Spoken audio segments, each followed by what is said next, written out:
Tired of payment gateways blocking your Pakistani dreams? Hey everyone!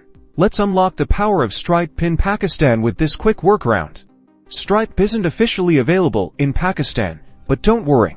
We'll explore how to get a fully functional account. First, you'll need a business registered in a country where Stripe is supported. This could be the US, UK, or even Estonia with its residency program. If you already have a business in one of those countries, fantastic.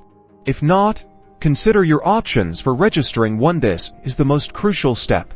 So research thoroughly. Next, head to Stripe.com and begin the Signup process. Use the details of your foreign registered business, its address, EIN or tax ID, and registered business name. Now, you'll need a bank account.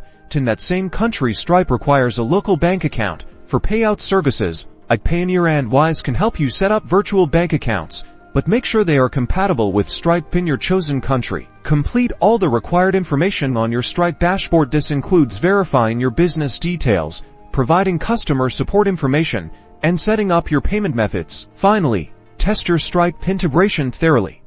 Start with small transactions to ensure everything flows smoothly before processing larger payments. Important considerations: always be transparent with Stripe about your business operations. Misrepresenting your location or business details can lead to account suspension. Also, consult with a legal or financial advisor to ensure you comply with all applicable regulations. And that's it. You're now on your way to accepting payments via Stripe in Pakistan. Good luck. And feel free to ask any questions in the comments below. Don't forget to like and subscribe for more helpful tips.